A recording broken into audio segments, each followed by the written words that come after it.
दोस्तों, आप सभी लोगों का स्वागत है आपके अपने YouTube चैनल निर्माण क्लासेस पे। मैं आपका दोस्त नीरज वर्मा। कल हमने संख्या पद्धति के बारे में बात की थी, उसमें संख्याओं के प्रकार के बारे में पढ़ा था। उससे आगे पढ़ते इससे पहले हम संख्याओं के एक बार रिविजन कर लेते हैं। संख्याओं का प्रकार हेडिंग डलवाई थी हमने, उसमें सबसे पहले संख्या हमने बताई थी प्राकृतिक संख्या। प्राकृतिक संख्या क्या होती है?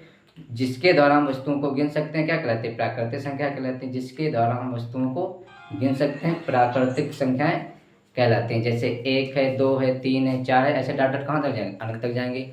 उसके बाद हमने क्या बताया था? पूर्ण संख्याएं। पूर्ण संख्या हमने हमें बताया था वे प्राकृतिक संख्याएं जिसमें जीरो भी सम्मिलित हो जाता है। पूर्ण संख्या हमने क्या बताया था? वे प्राकृतिक संख्या जिसमें जीरो भी सम्मिलित हो जाता है पूर्ण संख्या कहलाती है। तीसरे नंबर पर हमने क्या बताया था? पूर्णांक बताया था। पूर्णांक में हमने क्या बताया था?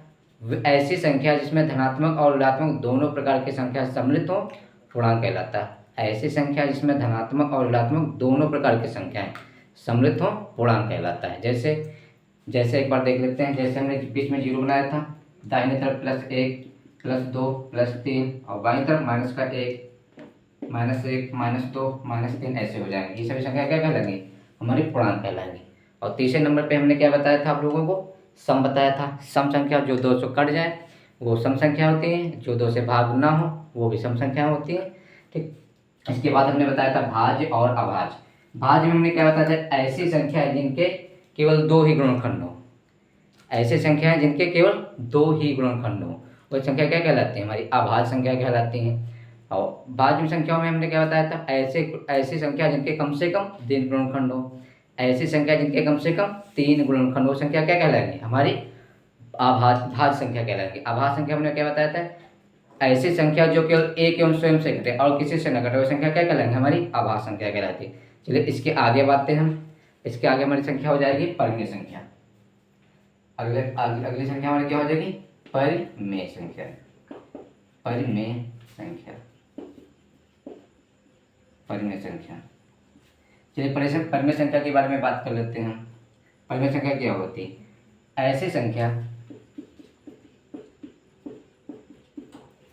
जिसे हम भिन्न के रूप में लिख सकते हैं, परिमेय संख्या कहलाती है।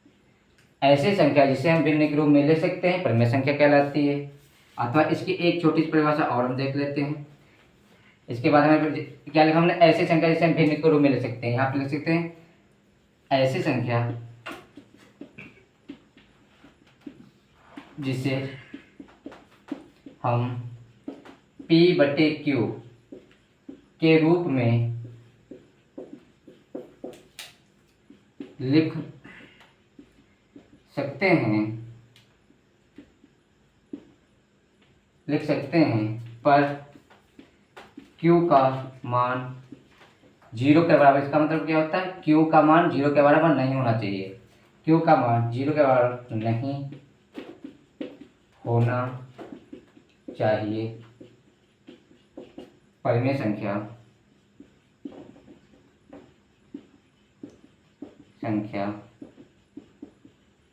कहलाती है। जैसे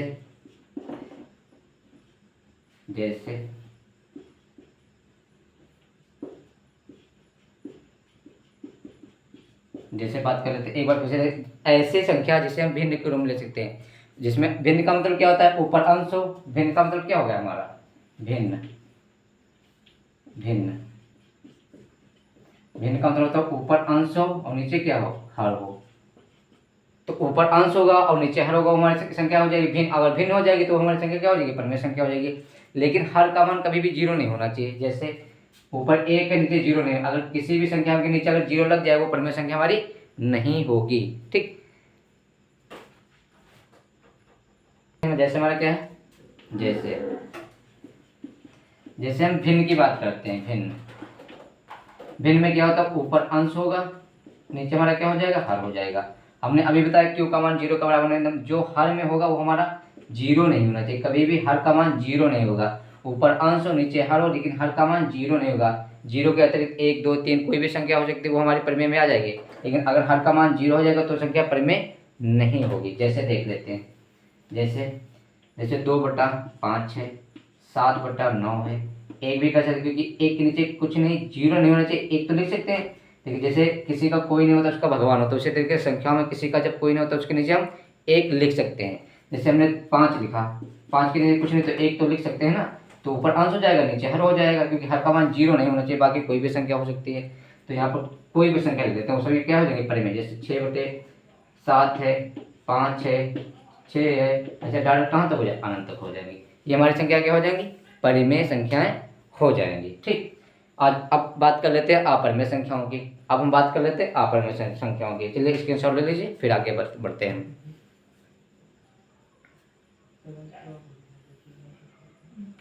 उम्मीद आप लोगों ने स्क्रीनशॉट ले लिया होगा। चलिए आगे बढ़ते हैं।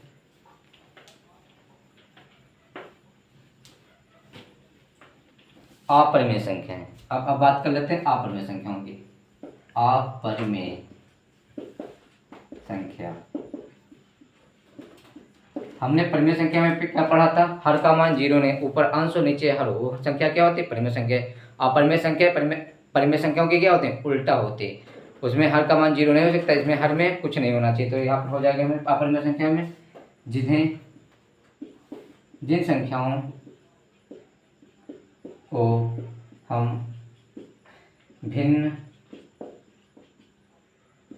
के रूप में नहीं लिख सकते हैं, अपरिमेय संख्याएं कहलाती हैं। अपरिमेय संख्याएं कहलाती हैं। परिमेय संख्या जिसमें भिन्न के रूप में लिख सकते हो परिमेय संख्या, जो चीजें भिन्न के रूप में नहीं लिख सकते वो क्या हो जाएंगे, अपरिमेय संख्याएं कहलाएंगी। जैसे कोई भी संख्या रूट के अंदर है, क्या रूट के अंदर, जैसे रूट के अंदर 2 लिखने तो उसके नीचे 1 नहीं लिखा जा सकता, √3 हो जाएगा। √9 होगा, नहीं होगा। क्यों नहीं होगा, क्योंकि ये √9 है तो इसको हम 3 × 3 लिख सकते हैं। अगर जो बार रूट के अंदर हो जाए तो एक बार बाहर जाएगा, जब एक बार बाहर आएगा तो उसके नीचे 1 लिख लेंगे। अगर 1 लिख लेंगे तो ऊपर अंश हो जाएगा, नीचे हर हो जाएगा। ऊपर अंश नीचे हर तो क्या हो जाएगा, परिमेय। तो अपरिमेय नहीं रहेगी। तो कोई भी पूर्ण वर्ग अपरिमेय संख्या नहीं हो सकती, रूट बना रहना चाहिए। √5 हो जाएगा, ऐसे पाई भी हो जाएगा। और कोई अशांत संख्या, अशांत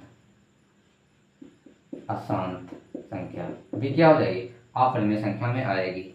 अशांत संख्या भी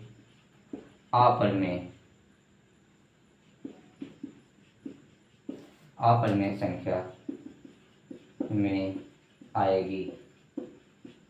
ठीक, और अशांत संख्या क्या होती है, जिसका भागफल कभी भी ना रुके, वो संख्या हमारी क्या हो जाएगी, अशांत हो जाएगी। जैसे देख लेते हैं, जैसे पाई का मान कई बार आ चुका, पाई को क्या है, एक अपरिमेय संख्या। क्यों है, क्योंकि इसका मान तो 22/7 होता है। जब इसको तो इसमें अंश हो जाएगा, नीचे हर हो जाएगा, तो परिमेय होनी चाहिए, लेकिन अपरिमेय क्यों है। चलो इसको एक बार देख लेते हैं। 7 से अगर 22 को भाग करेंगे तो कितना आएगा हमारा, 7 दूनी 14, 7 21 हो जाएगा। 21 हो जाएगा, बचा कितना, 1 बचा, पॉइंट लगा 0 बढ़ाएंगे, 7 × 7 हो जाएगा। फिर कितना आएगा हमारा, 3 आएगा, पॉइंट लग जाए 0 बढ़ाएंगे, 7 चौक कितना हो जाएगा, 28 हो जाएगा। फिर कितना, 4 है, पॉइंट लग जाए 0 बढ़ाएंगे, 7 तो 25 35 हो जाएगा। फिर 5 आ जाएगा। तो ये कभी भी रुकेगा नहीं, हमेशा चलता रहेगा। जब ये चलता रहेगा तो ये क्या हो जाएगा, अशांत हो जाएगा। अगर ये संख्या अशांत हो जाएगी तो इसके नीचे हम पॉइंट हटा के 0 नहीं बढ़ा सकते, 0 नहीं बढ़ाएंगे तो ये क्या हो जाएगा, अपरिमेय संख्या हो जाएगी। तो ये इसीलिए अशांत संख्या क्या होती है, अपरिमेय संख्या होती हैं। चलिए अब आगे बढ़ते हैं। अब बात कर लेते हैं हम वास्तविक संख्याओं की।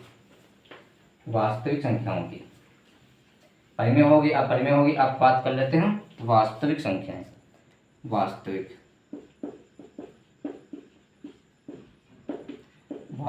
संख्याएं, ये भी बिल्कुल आसान है। ऐसी संख्याएं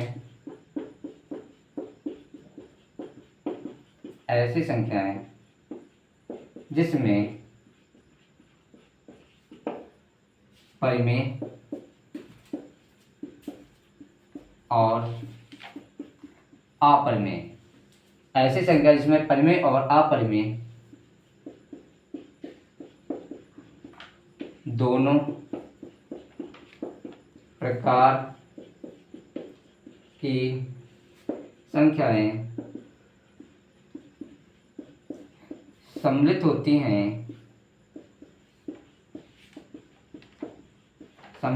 हैं वास्तविक संख्याएं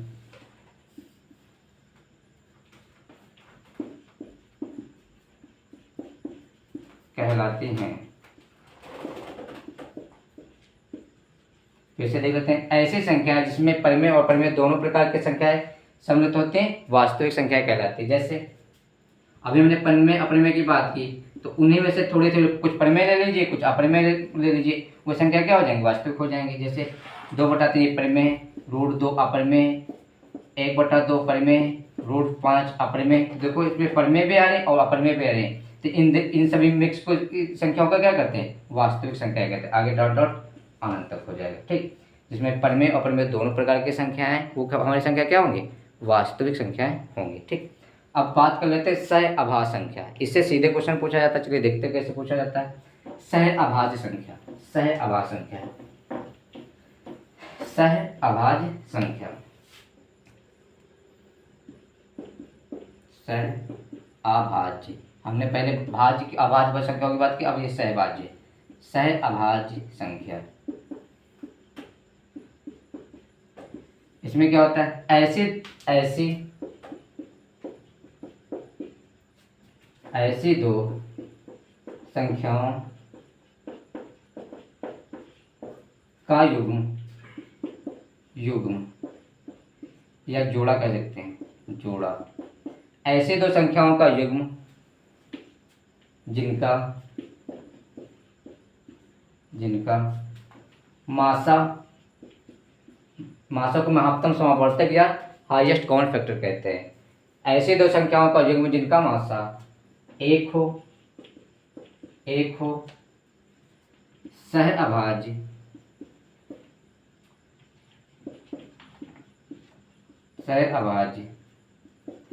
संख्या कहलाती है। जैसे